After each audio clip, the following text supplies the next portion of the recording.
Welcome to National PTA's webinar on bullying and cyberbullying prevention, what parents and schools can do. I'm going to be your webinar host tonight. My name is Erin Thwaites, and I'm Associate Manager of Health and Safety Programs at National PTA. We have a pretty large audience with us tonight, so we're just going to keep all of the audience mics muted throughout the presentation. We will be recording this webinar, so you will be able to go back and re-watch and share this video with others. You'll be able to find it on National PTA's YouTube channel. I'd like to take this moment to welcome National PTA's Vice President of Advocacy, Shannon Severe. She's going to make a few remarks before we begin the presentation. Thanks so much, Erin, and thank you everyone who's attending tonight. I hope that you feel welcome throughout the presentation. And you know, in the current climate of anxiety and hope, I hope that we're all feeding the right wolf. For more than 100 years, National PTA has been advocating for the educational success of all children. You can see this play out through our position statements and our resolution statements, and this slide shows one of our resolutions on bullying, which is the highlight of this presentation. But don't forget that we also have statements regarding LGBTQ youth, special needs youth, regarding minority populations, and we also tackle gender issues. So I think that we're doing a lot of good work in that space. It's one of our fundamental beliefs that all children should have access to safe, supportive, and inclusive learning environments so they can focus on achieving academic success and prepare for their futures. And to that end, we also have statements on positive discipline and school climate and how to support and nurture productive relationships between parents and teachers, as well as teachers and administrators, students and parents, and students and teachers. When bullying behavior is prevalent in a child's learning environment, it can hinder both their academic success as well as their social and emotional development. And at a time when specific groups of students are being targeted, we must absolutely ensure that those students specifically know that their schools are welcoming them and that they will be safe. We have to be deliberate and intentional about this. We must work together to affirm the rights of all students, regardless of race, color, national origin, immigration status, gender, sexual orientation, gender identity, disability, or religion, to be educated in an environment free from fear, violence, and intimidation. It's our job to create that haven so that our children can thrive. Research shows that one of the most effective ways to prevent bullying behavior is to create a positive school climate. Positive school climate exists in schools where students, families, and educators all work collaboratively to build a culture of respect and inclusivity, which are the foundations of healthy learning environments. These environments share power. These environments lift, they acknowledge, and they nurture. National PTA offers resources to help students, parents, and educators prevent bullying behavior and create positive and safe school environments with supportive and inclusive peer relationships. And that's really the key here, peer relationships. National PTA is committed to supporting students, families, schools, and communities in coping with and preventing bullying. Every student deserves to learn and grow in an environment that is safe.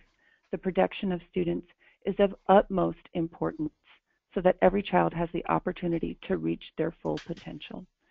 Erin, thank you so much for allowing me to open up the discussion and to participate. I appreciate it. Of course. Thank you so much for joining us tonight, Shannon. That was really well said. Thank you. I would just like to take a moment to introduce a couple of our other guest speakers tonight. I'm honored to be joined by Enrique Escalon from National PTA Board and also Caroline Knorr from Common Sense Media. We'll be hearing a little bit more from both of them in just a little bit. First, I'd like to review some of the key takeaways from this webinar. First, we're going to understand the problem of bullying itself and what bullying really is. We're going to learn a little bit more about how you can address bullying in your school with the program Connect for Respect. And also, we're going to hear a little bit more about cyberbullying as a problem and how you can address that using some of the Common Sense Media resources. So first, what is bullying? I think we all are familiar with the term, but maybe we don't actually know the definition that practitioners and researchers use. So we know that it is aggressive behavior that intends to cause harm, distress, or humiliation. It's repeated over time. It's not just a single incident that happens. It's usually something that happens repeatedly. And the actions are usually fueled by a perceived imbalance of strength or power. So it's not a conflict just between peers or a disagreement between peers. There's usually a power imbalance that's taking place. It's also important to note that bullying is a form of victimization or peer abuse, and it shares some of the same characteristics with other forms of victimization, such as domestic violence and child maltreatment.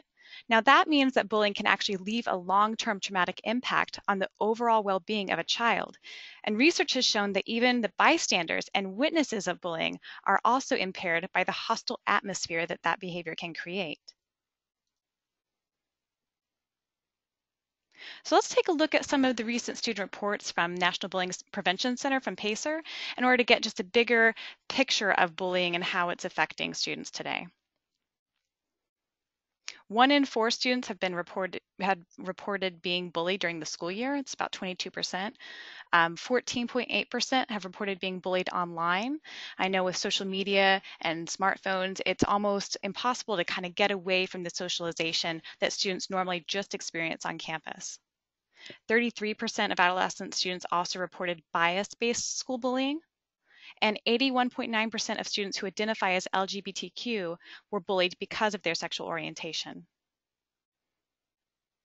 And also 40% of students with autism had reported being bullied. So who is at risk? It's important to note that no single factor puts a child at risk of being bullied or bullying others. Bullying can happen anywhere and to anyone. However, some groups, such as some minorities, LGBTQ youth, youth with disabilities, overweight children, or socially isolated youth, may be at an increased risk of being bullied. Generally, children who are at risk of being bullied are perceived as different from their peers. They may be perceived as an easy target, or they may have fewer friends or have trouble getting along with others. And so that's why you might see on this graph, the new kid at school might seem like an easy target. They don't have as many friends at the new school yet. Or if they are perceived as somehow different from the status quo or the majority of the other students, they may be more likely to be targeted. So what are the effects of bullying? Kids who are bullied are typically more likely to experience depression, anxiety, decreased attendance in class, as well as decreased participation in school. Meanwhile, kids who bully others are more likely to engage in high-risk behavior such as drug and alcohol abuse, earlier sexual activity, interacting in fights, etc. I'm sure you've seen some extreme cases in the media of bullying being correlated with suicide or violent retaliation. A very small number of children who are bullied might retaliate through extremely violent measures, but it's important to note that that is a very small population, a minority. In 12 of the 15 school shooting cases in the 1990s, most of the shooters had a history of being bullied, but that is not typical or a common response. And although kids who are bullied are at an increased risk of suicidal ideation, it's important for us to understand that bullying alone is not the cause. Many students who are bullied do not have thoughts of suicide or engage in suicidal behaviors.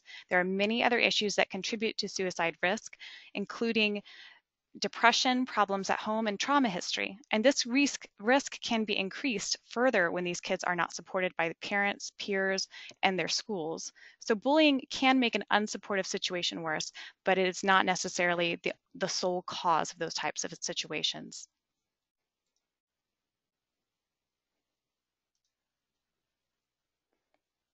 So children don't always want to admit when they're being bullied or targeted for bullying.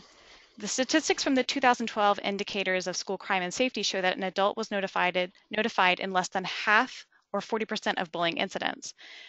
And kids often won't tell anyone because they worry about the backlash for tattling or being the tattletale in class. And they also worry about being perceived as weak or helpless or not being able to defend themselves.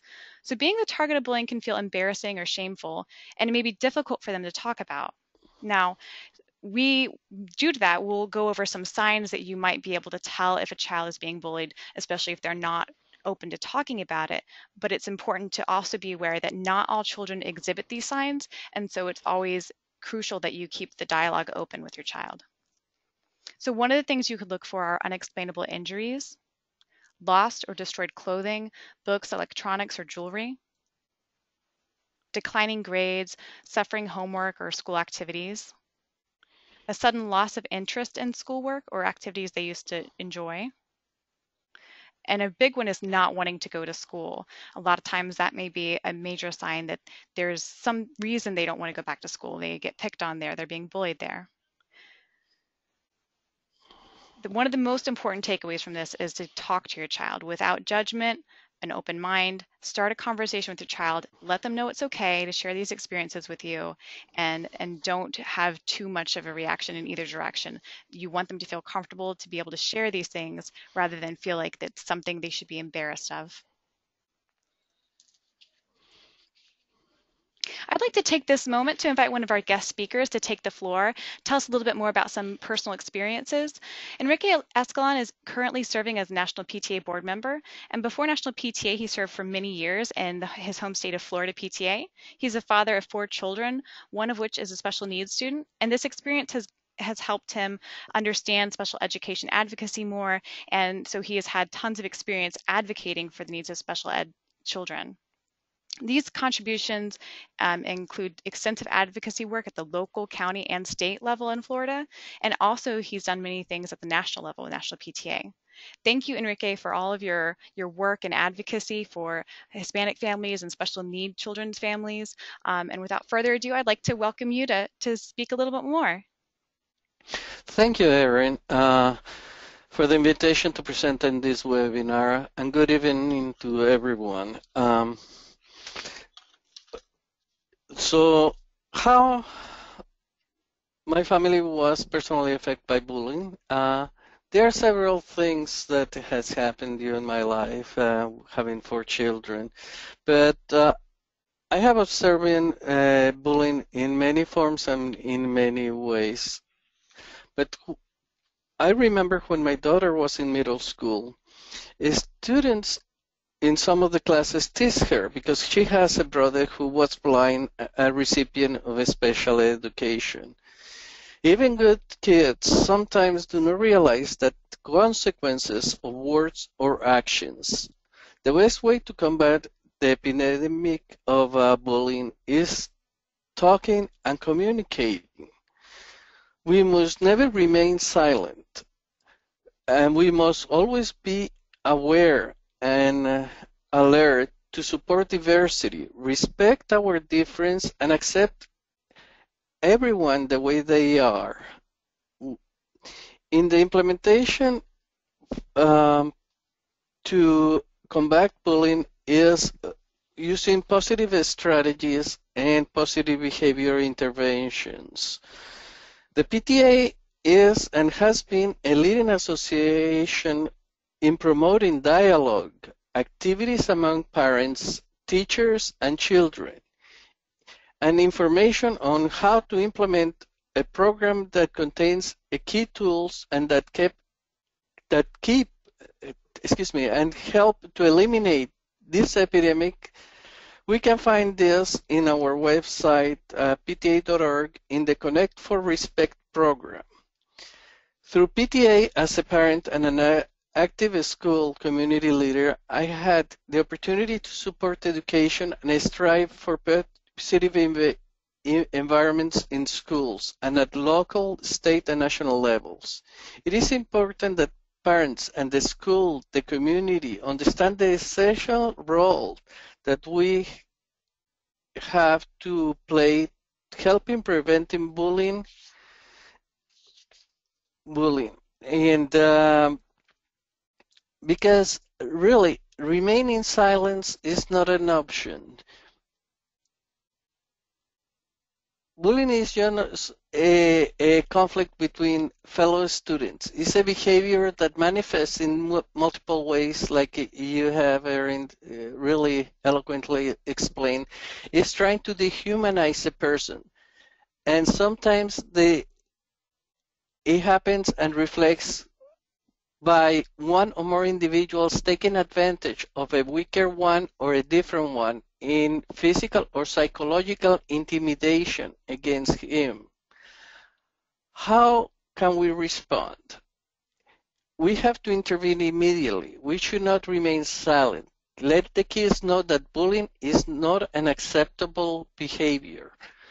we can then separate the kids involved and respond to any immediate medical or mental health emergencies. Do not try to sort out the facts of finding the root cause. And also force an apology. That way, the children that are causing this pain are aware that it's not an acceptable behavior and they basically is in immediate intervention. Allow the details with time to be sorted out to find root cause and talking privately and separately with the bully and the victim. In in that really in my parent experience, there is a cure for this issue. It's simply be kind to each other and acceptance. And as it shows in this logo, we sometimes focus in our difference in not in our things that make us equal. So it is a great quote from Ellen. And Aaron, I think that we must promote kindness, good manners, and kind positive interactions among students, parents, and the school community in general. Back to you, Aaron. Thank you so much for that, Enrique. That was really great to hear about your personal experiences, and that was a really inspirational quote. I think it's a good point. We just need more kindness. So, to expand a little bit more on what we were speaking earlier about how it doesn't just impact the individual students who are targeted, but it can impact the entire school population and all the bystanders, all the other witnesses. The research has shown us that bullying behavior can impact all the students in the school community. It can impact the students who are bullied, of course, the students who are doing the bullying, and those who are witnessing it, and the overall school climate.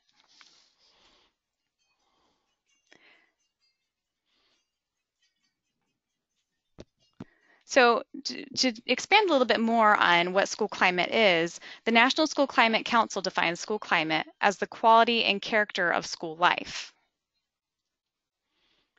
3 key factors contribute to creating a school climate, and those include a strong curriculum, effective teachers, and a safe and welcoming environment.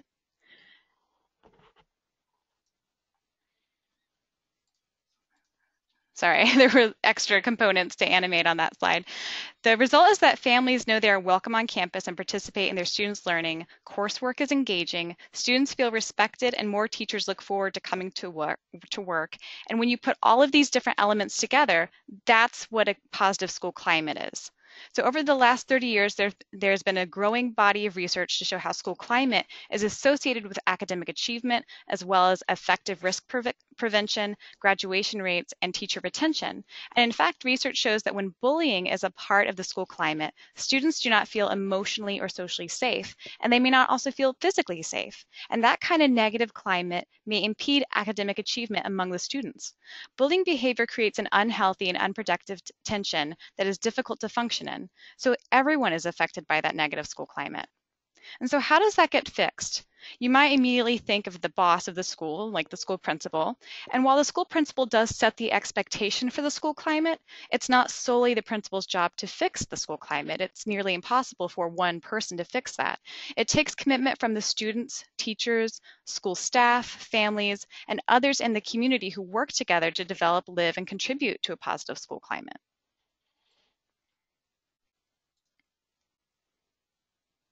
So now that we understand a little bit more about what school climate is and how that intersects with bullying, let's talk about how National PTA guides local PTAs and PTSAs to engage students, families, school personnel, and the whole community in an action plan to address school climate challenges, such as bullying.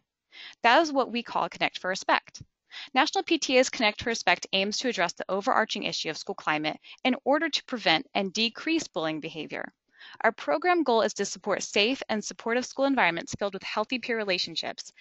In many ways, PTA partners with schools to ensure that the curriculum is engaging, teachers feel supported, and families are engaged to support student learning. I think we're all aware that PTAs have a lot of different ways that they advocate for student success, and we often think of those different aspects. But what are we doing to help create a safe and welcoming environment? And how are we engaging those students in our approach? Those types of questions in our research phase of this program design led us to create a broader focus on school climate. The most effective schools build a culture of respect that is pervasive throughout the school. Respect among students, respect among parents, respect among school staff, between students and school staff, between parents and school staff. Mutual respect is prevalent in all of the relationships and dynamics of effective schools. And research says that building a culture of respect is more effective in addressing the overall problem of bullying rather than focusing just narrowly or solely on the specific bullying incidents. Now, specific bullying incidents do need to be addressed individually, but until the entire school climate is changed and improved to one that does not tolerate bullying behavior, you're limited on how much you can change. So to get started, you'll want to go to pta.org/C4R, which is the abbreviated version of Connect for Respect, and you'll want to check out our digital toolkit that we have there. We've got all the relevant resources, templates, everything is on that webpage. You'll find PTA leaders guides and also links to our partners' resources.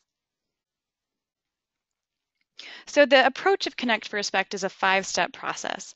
First, you want to build a Connect for Respect team. And in order to make sure you're integrating all the opinions and insights of all the different key stakeholders in your school, you want to include students, you want to include teachers, and other parents into that planning process.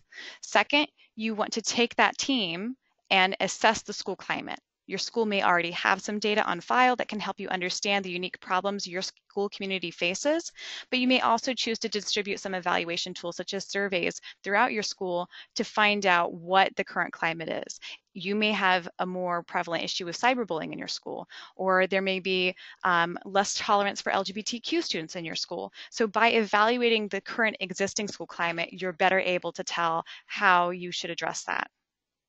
Third, you'll engage your Connect for Respect team and school community in Connect for Respect forums. Now, this should expand upon your assessment process and reveal a little bit more anecdotal evidence or qualitative information from the rest of the school members and actually engage them in a dialogue.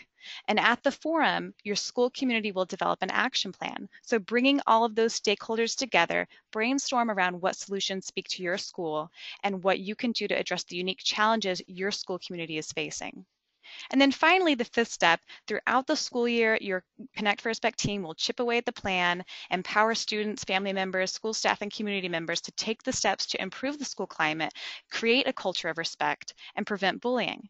And in order to ensure that your team has made an impact, you'll want to evaluate the school climate at the end of your school year and track your successes, measure what obstacles your Connect for Respect team face, and that way the next school year you can take it even further and address any of those obstacles.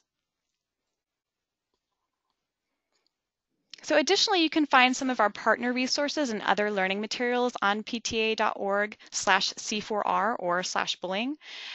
We also have some previously recorded webinars on similar subject matter, which may be of value to you and your Connect for Respect team. And that's just a screenshot of the webpage where you can see some of the other resources. And I just wanted to also show you some of these previously recorded webinars are hosted on National PTA's YouTube channel. So this is also where you will be able to find this recorded webinar, but here are a couple of others that might be of interest to you. We had one in partnership with the American Psychological Association on how to tell when a kid is struggling emotionally. We also had one with the Human Rights Campaign on supporting LGBTQ students in bullying prevention. And these are both linked under the Learn More section of pta.org/C4R, and you can also find them on National PTA's YouTube channel. And I just wanted to give everyone a quick shortcut in case you ever need to find some of our social media or our YouTube channel or anything. If you go to pta.org at the very bottom of the page, we have icons that will link you to all of our different channels. So what we hope to accomplish with this is to create safe and supportive school environments filled with healthy peer relationships. And we really hope that you think this program will help you accomplish that with your PTA and your school community. But like all of our programs, we're constantly working to improve them and build upon them. And so one of the best ways to do that is to hear from you. So email National PTA at programs@pta.org so we know what's working for you out in the field and in your school community. Tell PTA how you've implemented this program, or if you have discovered something that worked really well for your school community. We'd love to hear from you. So next, I'm honored to introduce our next guest speaker, Caroline Knorr from Common Sense Media's She's one of the parenting editors. As a parenting editor, Caroline helps parents make sense of what's going on in their kids' media lives, from games to cell phones to movies and more. If you're wondering what's the right age for them to be watching or reading, Caroline can help you make the decision that works best for your family. She has more than 20 years of editorial and creative marketing writing experience and has held senior level positions at Walmart.com, CNET, and Bay Area Parent Magazine. She specializes in translating complex information into bite-sized chunks to help families make informed choices about what their kids watch, play, read, and do. She's also the proud mom of a teenage son whose media passions include Star Wars, StarCraft, graphic novels, and radio program This American Life. So welcome, Caroline, and thank you so much for presenting tonight. Thanks, Erin. So the question, what is cyberbullying? Well, it does share a lot of similarities with regular bullying and some key differences. According to the National Crime Prevention Council, cyberbullying is the use of digital media tools such as the internet and cell phones to deliberately and repeatedly hurt, harass, or embarrass someone else online. Some examples of that are that the behavior needs to be deliberate and intentional. So if a kid is really joking around and hurt someone else's feelings by accident, that's not cyberbullying. That's just kids being kids and not being completely developed yet. And cyberbullying, like regular playground bullying, is repeated. It is not just a one-off, comment. It really is the constant repeated behavior. The reality is that we are living in a 24/7 connected digital world, and kids are using media to do just about everything. They're communicating with their friends, they're creating, they're sharing, they're playing, they're socializing, and a lot more. According to the Pew Internet Research firm, some statistics from 2015, 88% of teens said they owned or have access to a mobile phone, and 92% of teens said they go online daily.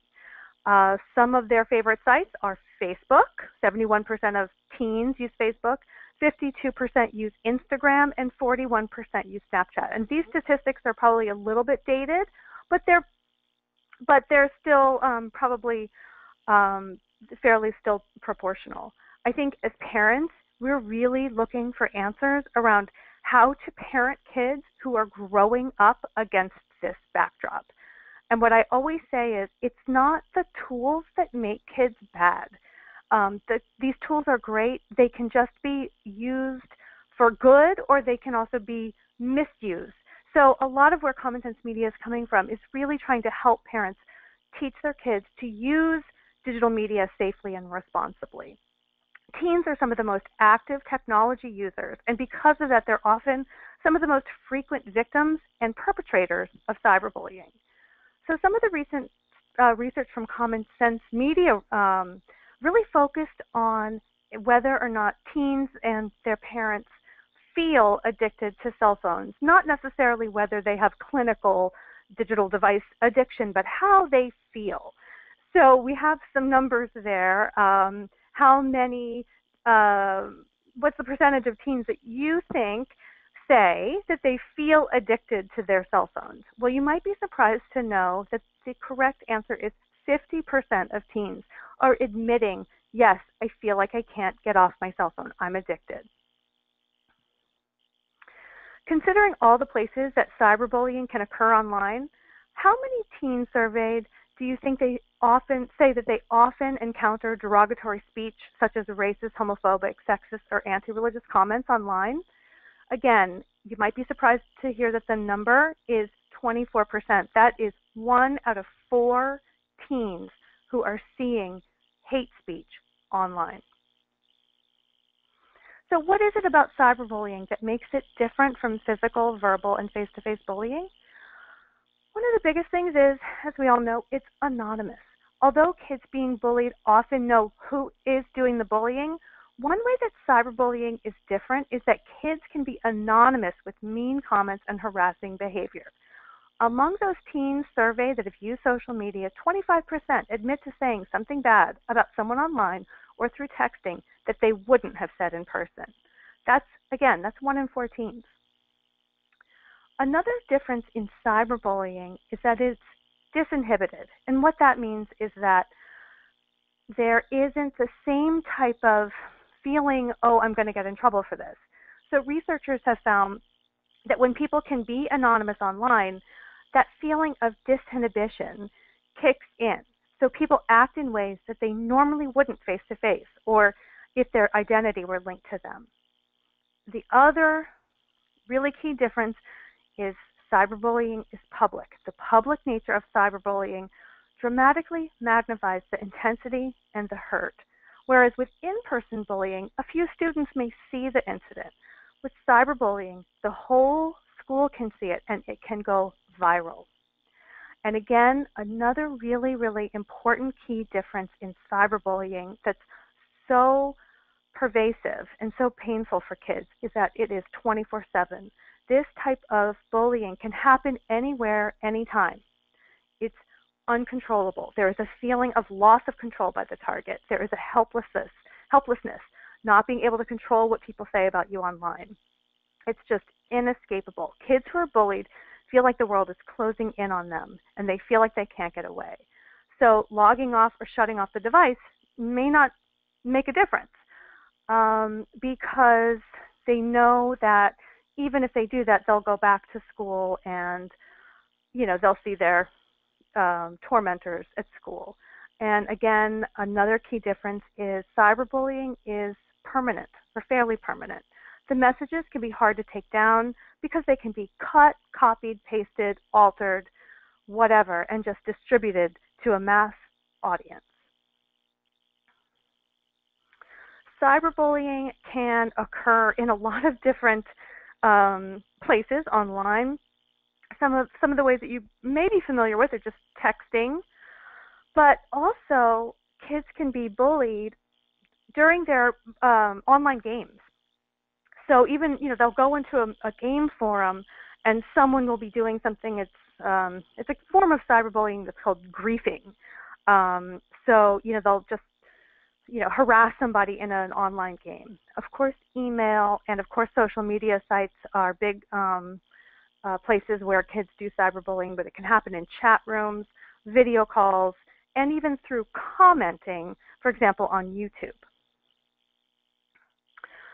So how big of a problem is cyberbullying? Well, the other presentation really kind of went through a lot of this, but these really refer just to cyberbullying specifically.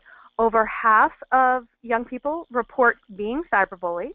Over half of all teens who use social media have witnessed outright bullying. And of those who have witnessed cyberbullying, almost everyone ignored the behavior. 25% of teenagers report that they have experienced repeated bullying via their cell phone or on the internet. And an astounding 95% of teens who witnessed bullying on social media report that others, like them, have ignored the behavior. Additionally, more than half of young people surveyed said that they never confide in their parents when cyberbullying happens to them. Only one out of every 6 parents of adolescents and teens are even aware of the scope and intensity involved with cyberbullying. The effects of cyberbullying can be devastating emotionally, physically, and psychologically. The targets can feel humiliated, embarrassed, depressed, sad, angry, and frustrated.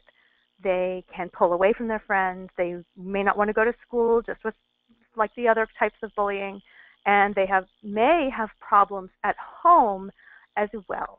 They may feel panicked and stressed, which can manifest in a loss of sleep and even sickness. And along with a growing sense of low self-esteem and helplessness, targets can begin having suicidal thoughts and feelings. So just as in Connect for Respect, Common Sense Media really believes that one of the major keys to helping solve the pernicious problem of cyberbullying is to really engage peers. Peer-to-peer support is so essential and has been proven to help, partly because bullies want to isolate their target. And if they see that friends are supporting them, they will back off. So kids, you can tell your kids, offer support to the target of the bullying. You just teach them. You don't want to be a bystander. You don't want to be the one who just stands by and watches and does nothing. And if you see cyberbullying happening, stand up. Be an upstander. Even if you may not feel comfortable, even if your kids don't feel comfortable, coming out in public and supporting a victim of cyberbullying, it can even help if your kid just goes up to another kid at school or private messages them and says, "I support you. I see what's going on, but I'm afraid too, and I just want you to know that I support you." That can be so strengthening for a target of bullying. So if your kid is the target of cyberbullying, there are some steps that you can take. You may feel helpless, but you absolutely do have some control in this situation. First, we recommend that you save the evidence. So print or screenshot the post or comments. So you have them to show, whether it's the school or the other parents or whoever it is, you have the evidence. Do tell your kids to log off. Just shut down the computer and step away from the negative comments, and that can really help relieve some of the psychological damage that happens. And really encourage your kids to speak up. Even if you say, you don't have to confide in me, you don't have to tell me what's happening, but find a trusted adult. That could be a parent, a teacher, a coach, maybe an older sibling, the parent of a friend. Having someone you can talk to who you trust, let your kids know that that's essential towards making sure that the bullying stops. And again, it's also really important to talk about a child who is a bully. You may find out that your kid has done it. A lot of times, cyberbullying really happens in a kind of an ecosystem where not everybody, so people play different roles at different times. There may be, the victim is also sometimes the bully, and sometimes the bystanders, also join in too. So kids don't always just play one role and that's it.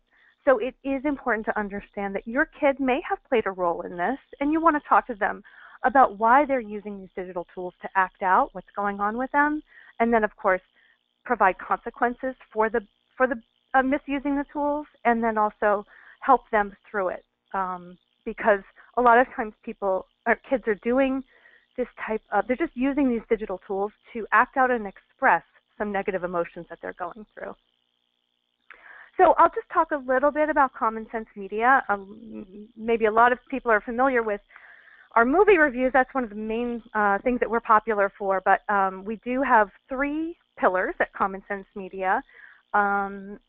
We always say we are dedicated to improving the lives of kids and families by providing trustworthy information, education, and an independent voice.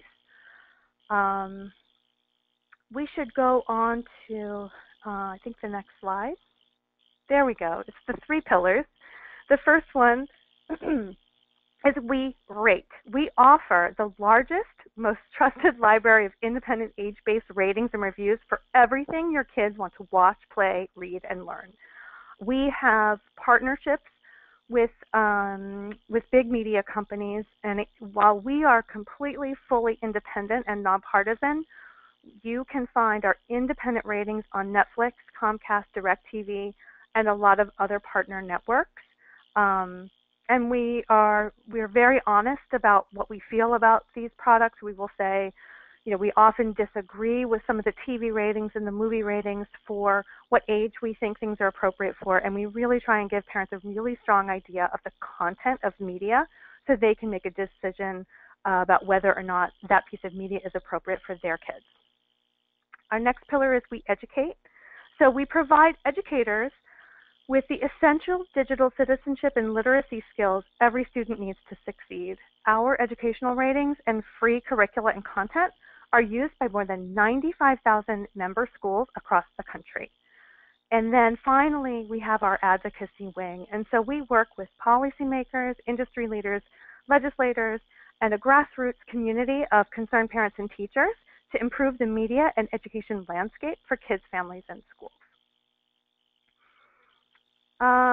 We always say internet safety goes way beyond protecting kids from strangers or blocking inappropriate content. It's about helping your kids use the internet productively and practice safe, responsible online behavior. So through our Connecting Families program on our education side, we offer a toolkit for parents to host comprehensive programs at their schools on a range of topics. We also offer a robust set of FAQs from parents about a huge range of topics and guidance on cyberbullying and lots of other topics on our website. So you want to play the video?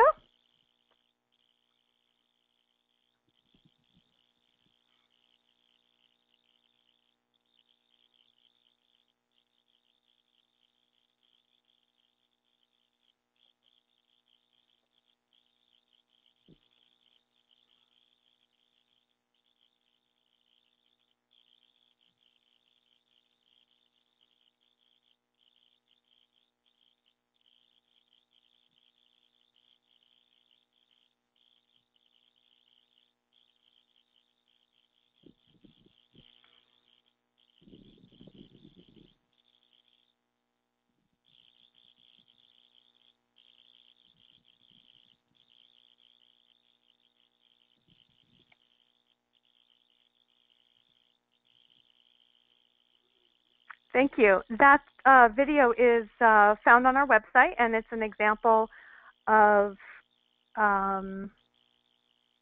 we have a lot of videos like that offer a lot of really great, engaging advice for parents. We also offer 2 interactive games for kids. Digital Compass is for kids in grades 6 through 8. And it allows students to explore how decisions are made in the digital world and what the impact of those online decisions can have on their lives. You can get Digital Compass for free at digitalcompass.org or just download it from one of the app stores. And then we also have, on the next slide, you'll see that we have a game called Digital Passport, and that's for younger kids. That's for students in grades 3 through 5, and that has a suite of engaging games that address key issues facing kids of that age in today's digital world. Digital Passport teaches kids critical skills related to digital safety, respect, and community. And it also allows teachers to see how the players are doing so they can get individual reporting back on how their students are answering the questions in the game.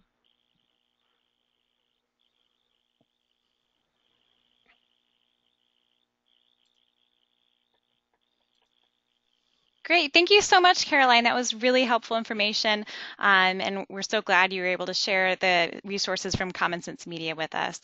I'd like to thank both Enrique and Caroline for your contribution to tonight's presentation, and I'm sharing their contact information in case anybody from the audience has any questions or would like to follow up with them.